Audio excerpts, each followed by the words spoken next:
The Real Barenziah, Volume 2, by Anonymous. Barenziah and Straw settled into Riften for the winter, taking a cheap room in the slummier section of town. Barenziah wanted to join the Thieves Guild, knowing there would be trouble if she were caught freelancing. One day, in a barroom, she caught the eye of a known member of the guild, a bold young Khajiit named Theris. She offered to bet him if he would sponsor her membership. He looked her over, grinning, and agreed, but said she'd still have to pass an initiation. What sort of initiation? Ah, Theris said. Pay up first, sweetness. This passage has been censored by order of the temple. Straw was going to kill her, and maybe Theris too. What in Tamriel had possessed her to do such a thing? She cast an apprehensive look around the room, but the other patrons had lost interest and gone back to their own business. She did not recognize any of them. This wasn't the inn where she and Straw were staying. With luck, it'd be a while, or never, before Straw found out. Theris was by far the most exciting and attractive man she had yet met. He not only told her about the skills she needed to become a member of the Thieves Guild, but also trained her in them himself, or else introduced her to people who could. Among these was a woman who knew something about magic. Katisha was a plump and matronly Nord. She was married to a smith, had 2 teenage children, and was perfectly ordinary and respectable, except that she was very fond of cats. And by logical inference, their humanoid counterparts, the Khajiit, had a talent for certain kinds of magic, and cultivated rather odd friends. She taught Barenziah an invisibility spell and schooled her in other forms of stealth and disguise. Katisha mingled magical and non-magical talents freely, using one set to enhance the other. She was not a member of the Thieves Guild, but was fond of Theris in a motherly sort of way. Barenziah warmed to her as she never had toward any woman, and over the next few weeks she told Katisha all about herself. She brought Straw there too sometimes. Straw approved of Katisha, but not of Theris. Theris found Straw interesting and suggested to Barenziah that they arrange what he called a threesome. Absolutely not, Barenziah said firmly, grateful that Theris had broached the subject in private for once. He wouldn't like it. I wouldn't like it. Theris smiled his charming triangular feline smile and sprawled lazily on his chair, stretching his limbs and curling his tail. You might be surprised, both of you. Herring is so boring. Barenziah answered him with a glare. Or maybe you wouldn't like it with that country bumpkin of yours, sweetness. Would you mind if I brought along another friend? Yes, I would. If you're bored with me, you and your friend can find someone else. She was a member of the Thieves Guild now. She had passed their initiation. She found Theris useful, but not essential. Maybe she was a bit bored with him too. She talked to Katisha about her problems with men, or what she thought of as her problems with men. Katisha shook her head and told her she was looking for love, not sex, that she'd know the right man when she found him, that neither Straw nor Theris was the right one for her. Barenziah cocked her head to one side quizzically. They say dark elven women are something. Prostitutes? She said, although she was dubious. You mean promiscuous? Although some do become prostitutes, I suppose, Katisha said as an afterthought. Elves are promiscuous when they're young, but you'll outgrow it. Perhaps you're beginning to already, she added hopefully. She liked Barenziah, had grown to be quite fond of her. You ought to meet some nice elven boys, though. If you go on keeping company with Khajiits and humans and what have you, you'll find yourself pregnant in next to no time. Barenziah smiled involuntarily at the thought. I'd like that, I think. But it would be inconvenient, wouldn't it? Babies are a lot of trouble, and I don't even have my own house yet. How old are you, Barry? 17? Well, you've a year or two yet before you're fertile, unless you're very unlucky. Elves don't have children readily with other elves after that even, so you'll be all right if you stick with them. Barenziah remembered something else. Straw wants to buy a farm and marry me. Is that what you want? No, not yet. Maybe someday. Yes, someday. But not if I can't be queen. And not just any queen. The Queen of Mournhold. She said this determinedly, almost stubbornly, as if to drown out any doubt. Katisha chose to ignore this last comment. She was amused at the girl's hyperactive imagination, took it as a sign of a well-functioning mind. I think Straw will be a very old man before some days comes, Barry. Elves live for a very long time. Katisha's face briefly wore the envious, wistful look humans got when contemplating the 1,000-year lifespan elves had been granted by the gods. True, few ever actually lived that long, as disease and violence took their respective tolls.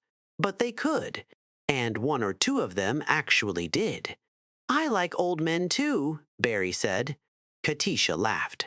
Barenziah fidgeted impatiently while Theris sorted through the papers on the desk.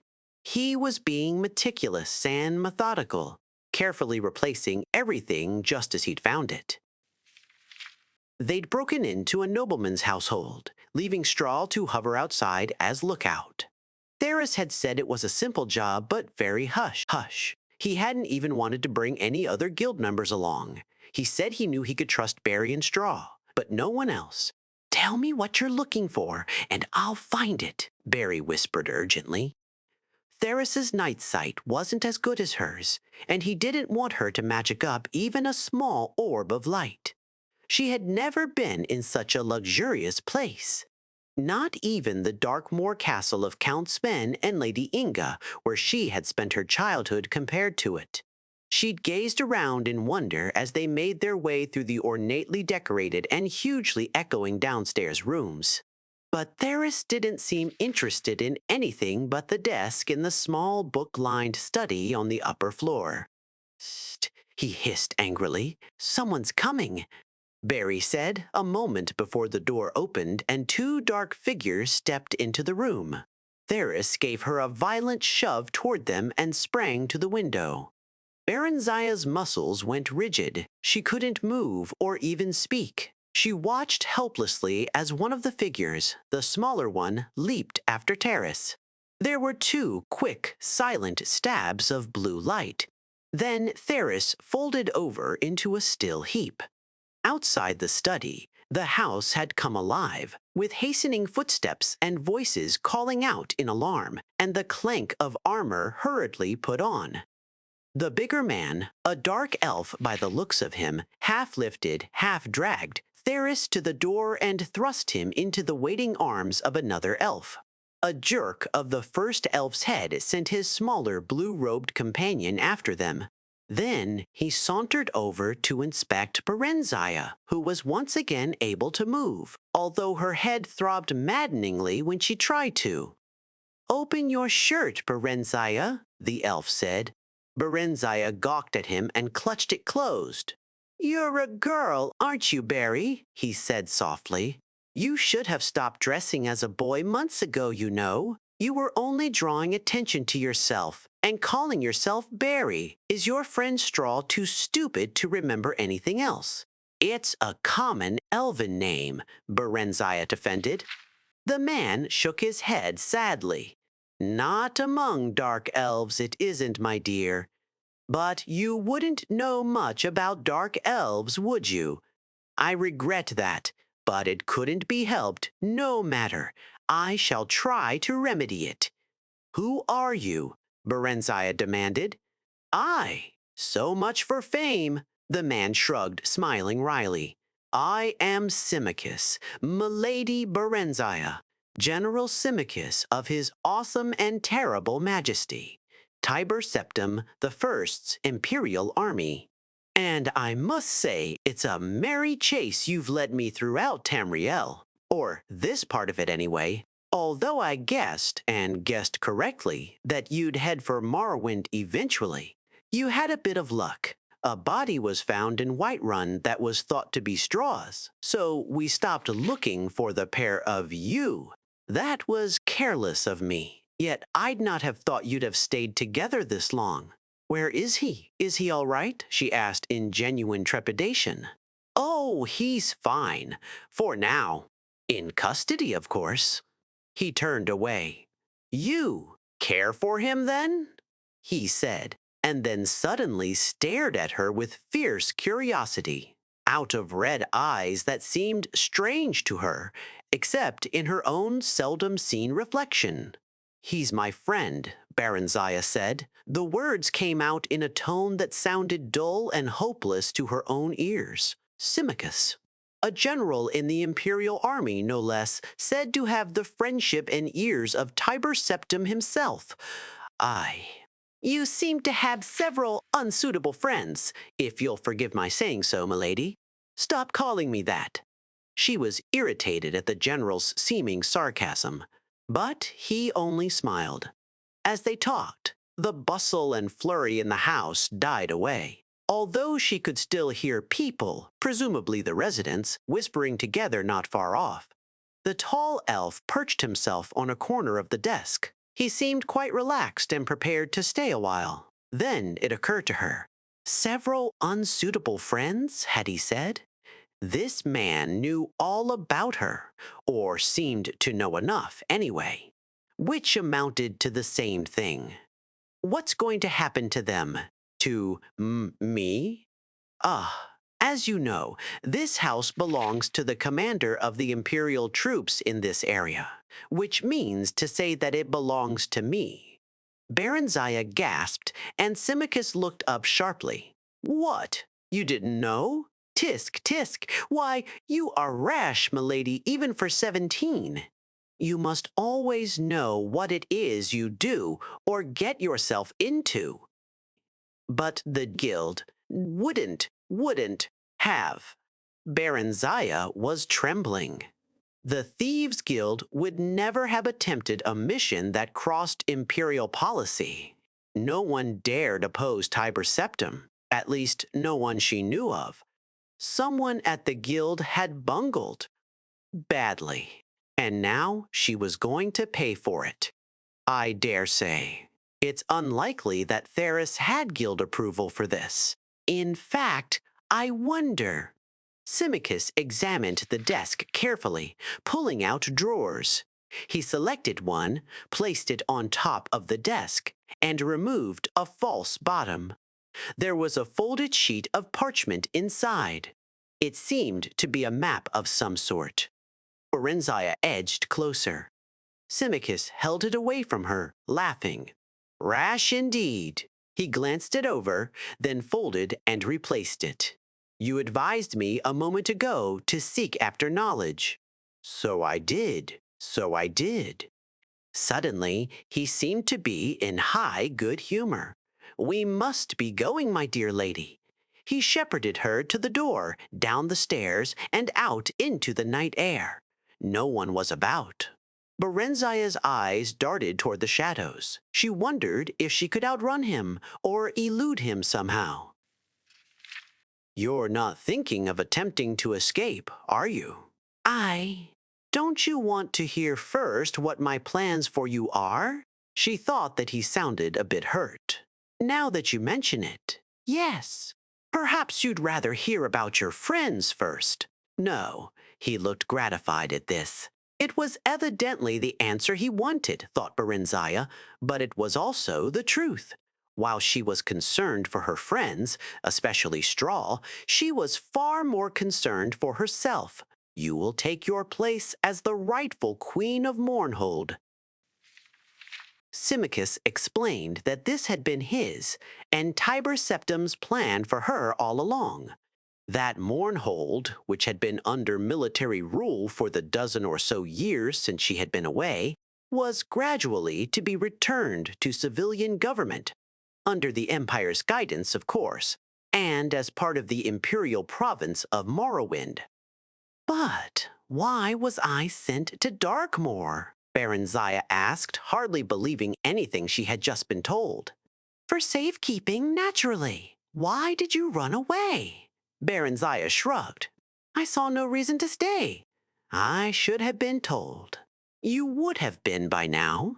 I had, in fact, sent for you to be removed to the Imperial City to spend some time as part of the Emperor's household. But of course you had, shall we say, absconded by then. As for your destiny, it should be, and should have been, quite obvious to you. Tiber Septim does not keep those he has no use for, and what else could you be that would be of use to him? I know nothing of him, nor, for that matter, of you. Then know this.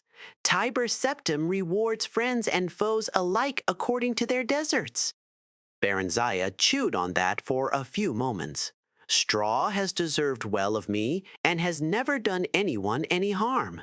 He is not a member of the Thieves' Guild. He came along to protect me.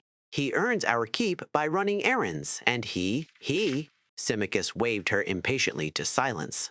I know all about Straw, he said, and about Theris. He stared at her intently. So, what would you? She took a deep breath. Straw wants a little farm. If I'm to be rich, then I would like for one to be given to him. Very well. He seemed astonished at this, and then pleased. Done. He shall have it. And Theris? He betrayed me, Barenziah said coldly. Theris should have told her what risks the job entailed. Besides, he'd pushed her right into their enemy's arms in an attempt to save himself. Not a man to be rewarded. Not, in fact, a man to be trusted.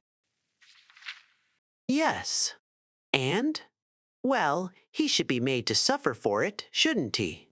That seems reasonable. What form should said suffering take? Barenziah balled her hands into fists. She would have liked to beat and claw at the Khajiit herself. But considering the turn events had taken, that didn't seem very queenly. A whipping. Would 20 stripes be too many, do you think? I don't want to do him any permanent injury, you understand.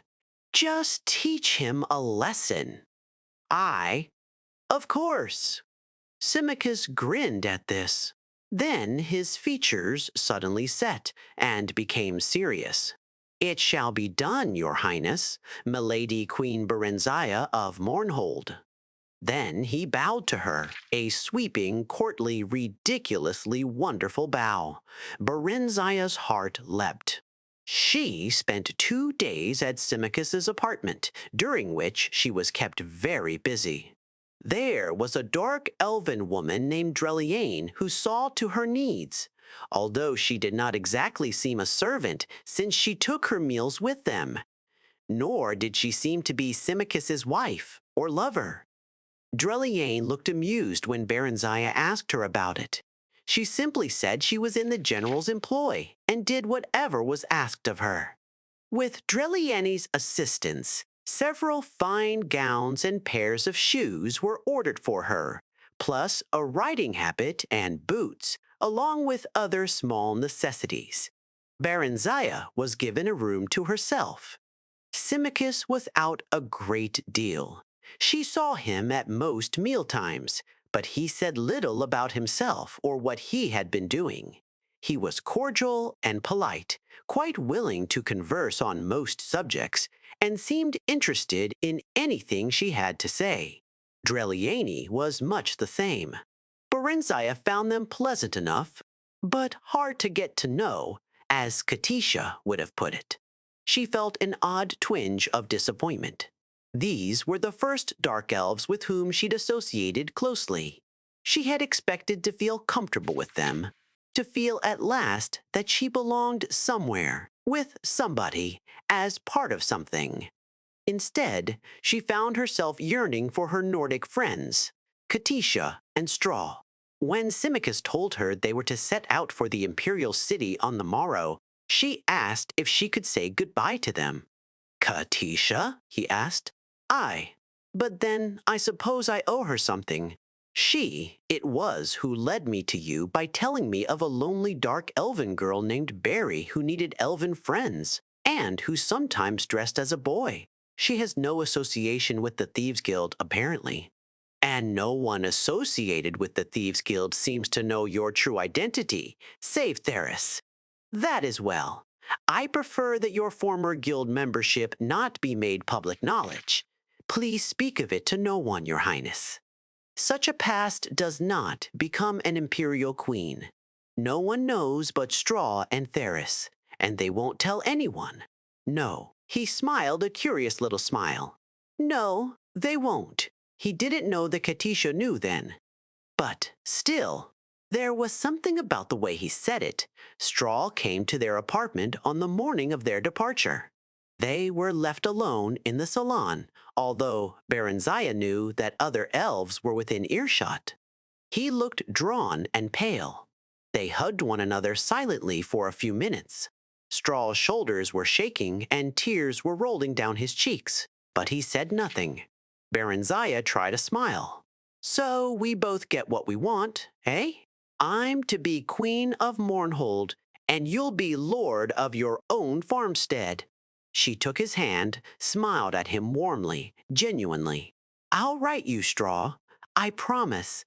You must find a scribe so you can write me too. Straw shook his head sadly. When Barenziah persisted, he opened his mouth and pointed at it, making inarticulate noises. Then she realized what it was. His tongue was gone, had been cut off. Barenziah collapsed onto a chair and wept noisily. But why? She demanded of Symmachus when Straw had been ushered away. Why? Symmachus shrugged. He knows too much. He could be dangerous.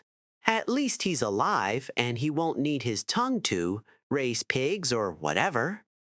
I hate you, Barenziah screamed at him, then abruptly doubled over and vomited on the floor. She continued to revile him between intermittent bouts of nausea. He listened stolidly for some time while Dreliane cleaned up after her.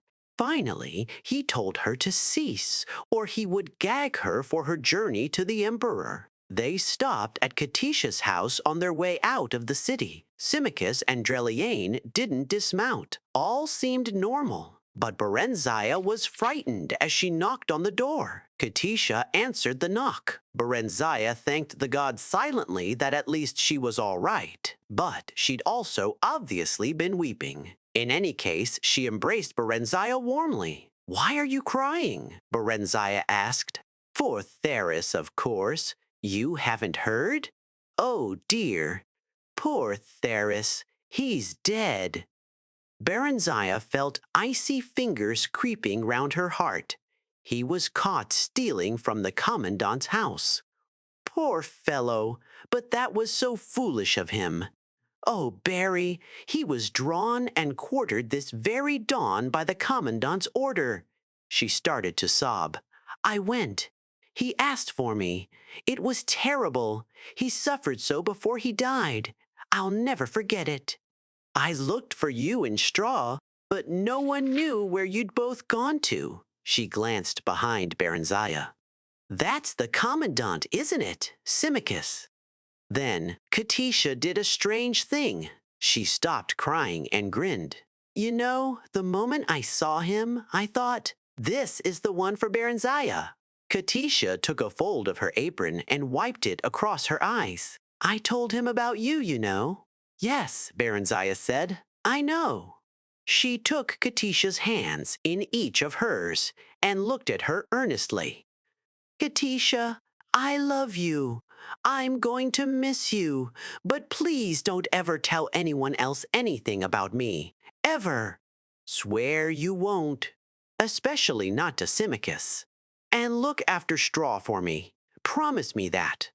Katisha promised, puzzled though willing. Barry, it wasn't somehow because of me that Theris was caught, was it? I never said anything about Theris to him. She glanced over at the general. Barenziah assured her that it wasn't. that an informant had told the Imperial Guard of Theris's plans, which was probably a lie. But she could see that Katisha plainly needed some kind of comfort. "Oh, I'm glad of that, if I can be glad of anything just now. I'd hate to think, but how could I have known?"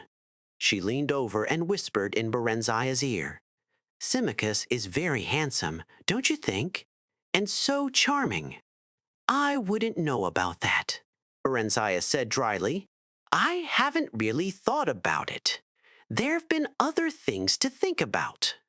She explained hurriedly about being Queen of Mournhold and going to live in the imperial city for a while. "He was looking for me, that's all. On orders from the emperor. I was the object of a quest, nothing more than some sort of a goal. I don't think he thinks of me as a woman at all. He said I didn't look like a boy, though," she added in the face of Katisha's incredulity. Katisha knew that Barenziah evaluated every male she met in terms of sexual desirability and availability.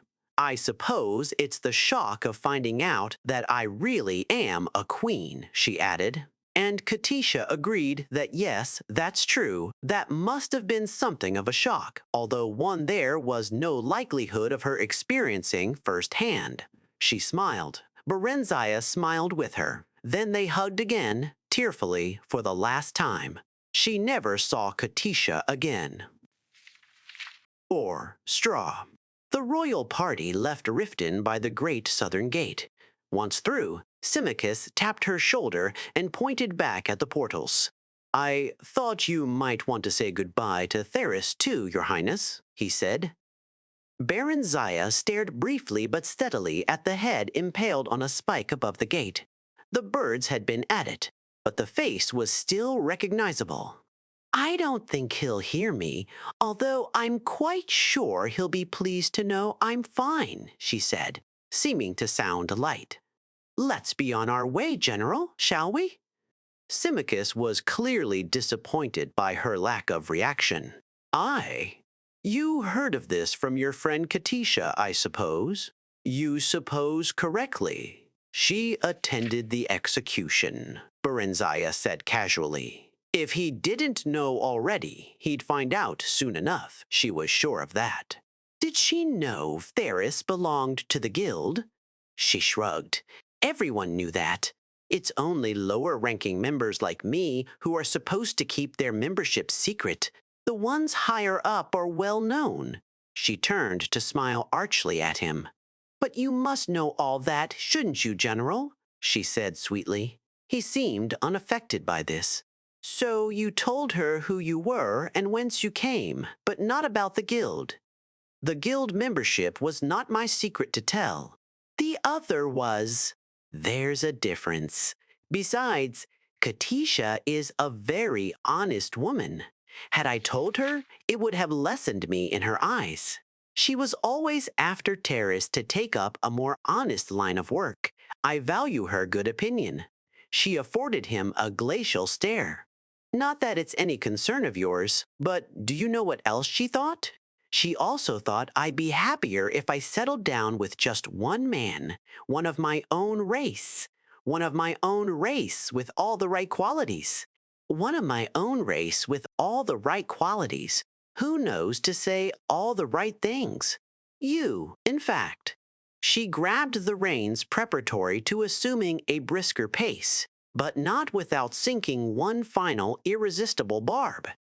"Isn't it odd how wishes come true sometimes? But not in the way you want them to? Or maybe I should say, not in the way you would ever want them to." His answer so took her by surprise that she quite forgot about cantering off. "Yes."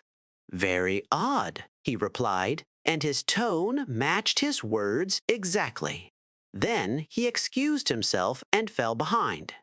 She held her head high and urged her mount onward, trying to look unimpressed. Now, what was it about his response that bothered her? Not what he said. No, that wasn't it. But something about the way he said it, something about it made her think that she, Barenziah, was one of his wishes that had come true. Unlikely as this seemed, she gave it due deliberation. He had found her at last. After months of searching, it seemed, under pressure from the emperor, no doubt. So his wish had come true. Yes, that must be it. But in a way, apparently, not altogether to his liking.